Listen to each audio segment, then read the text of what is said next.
पश्चिम बंगाल के विधानसभा चुनाव के ठीक पहले तृणमूल कांग्रेस को जबरदस्त झटका लगा है।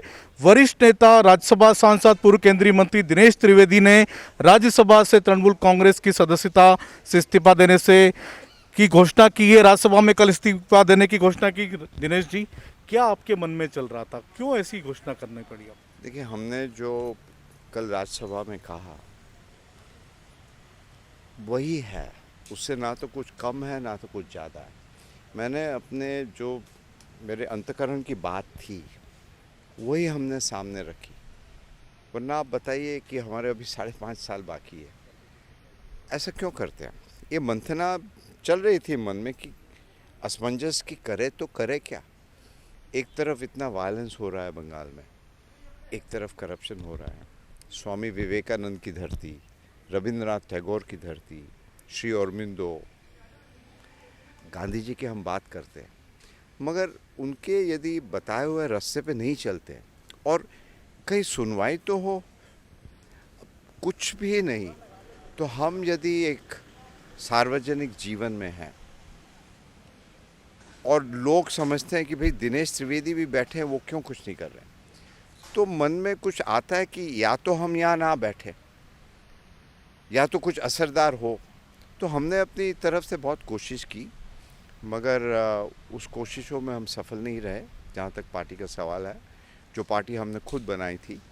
तो उसी लिए अंत में जाकर कल सुबह जब हम उठे थे तो मेरे अंदाज़ा नहीं था कि हम दोपहर को ये करने वाले हैं। ऊपर वाले की कोई संकेत मिलता है, वो एक घड़ी आती है तो कर लिया। सर, आपने कहा कि घुटन महसूस हो रही थी पश्चिम बंगाल में, जिस तरह से हिंसा का माहौल बन गया था चुनावों के ठीक पहले। आपने सर, आपको क्या वाकई ऐसा लग रहा था कि घुटन महसूस हो रही है? वही हमने कहा ना कि जो हमको करना चाहिए था वो हमने किया। अब घुटन यदि महसूस नहीं करते तो फिर हम रह जाते ना, हमको क्या फ़र्क पड़ता है। आपके सब टैक्स पेयर का दिया हुआ इतना अच्छा घर है, 5.5 साल बाकी है। यदि ऐसा नहीं कि हमने पार्टी कोशिश नहीं की बात करने की, मगर जब लगा कि सब जगह अंधेर ही अंधेर है, सब चापलूसी में यदि पड़े हुए हैं, आपकी बात कहीं सुनने की कोई गुंजाइश नहीं है, करप्शन इतना बढ़ गया है। हम जब पार्टी हमने बनाई थी ममता जी के साथ, तब कहा था बदलाव की बात की थी, कि हिंसा की बात नहीं की। बौदला चाइना, ये हमने कहा था। लेकिन दिनेश जी, आप लोगों ने कम्युनिस्ट पार्टी का शासन, लंबे समय जो एक छत्र शासन था बंगाल में, उसको हटाया, तृणमूल कांग्रेस की स्थापना की, तृणमूल कांग्रेस की सरकार बनी, उसके बाद आपको जाना पड़ रहा है। कैसा लग रहा सर, मन कैसा है?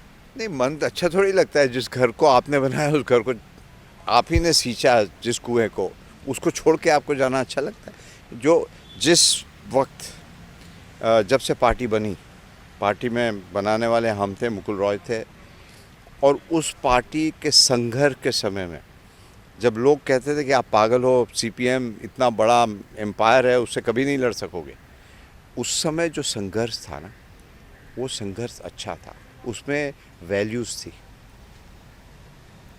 अब वो वैल्यूज़ यदि चली जाती है, आप पावर में आते हो तब, और आप फिर घिर जाते हो लोग जो सिर्फ पैसा देखते हैं।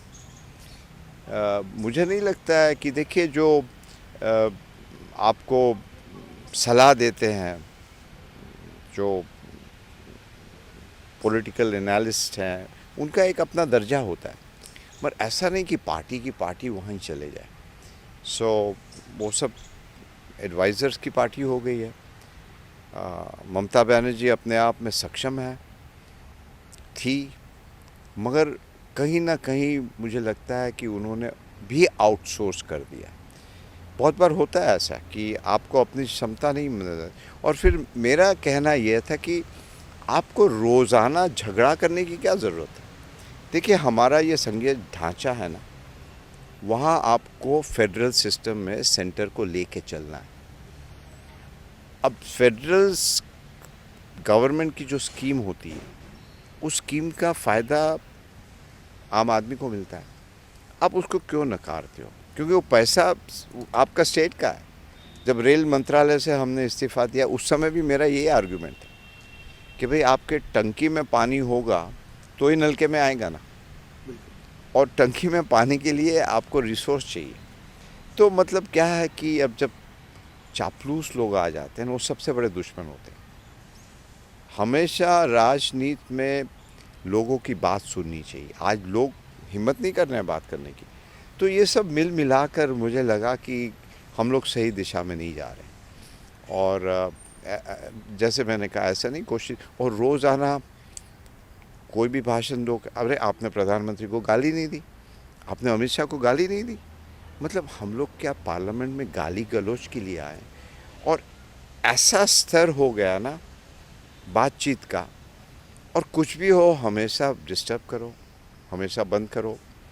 ये गाली गलौज, प्रधानमंत्री का पद होता है, कोई भी पार्टी का हो, वो 130 करोड़ जनता के नुमाइंदे हैं भाई, पूरी दुनिया देखती है।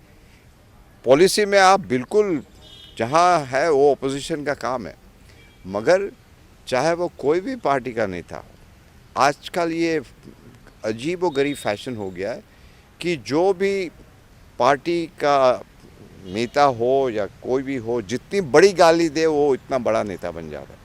और पार्टी के जो होते हैं नेतागण सबसे ऊंचे, वो भी उसी को कहते हैं हाँ बहुत अच्छी गाली दी आप। गाली का ये संस्कार बंगाल, एक तरफ से आप बंगाल की संस्कृति की बात करते हैं, दूसरी तरफ हिंसा। अब जब नड्डा जी की गाड़ी पर अटैक हुआ, हमने कंडेम किया, तो पार्टी ने मुझे कंडेम किया। दिनेश जी, एक सवाल, अब भविष्य की क्या योजना है सर? क्योंकि बंगाल में चुनाव होने जा रहा है, कई सारी अटकलें लग रही हैं, कई सारी अटकलें चल रही हैं आपके बारे में। कहा यह भी जा रहा है कि दिनेश त्रिवेदी हो सकता है बीजेपी का झंडा पकड़ें। नहीं, ऐसा है ना, देखिए बीजेपी के साथ मेरे कोई नए संबंध नहीं है, बीजेपी के साथ मेरे बहुत पुराने संबंध हैं। और माननीय प्रधानमंत्री हो, होम मिनिस्टर, सबके साथ हमारे संबंध सबके हैं। येचुरी जी के साथ ऐसे ही संबंध हैं, क्योंकि हम नहीं मानते हैं कि राजनीति में कोई दुश्मन होता है।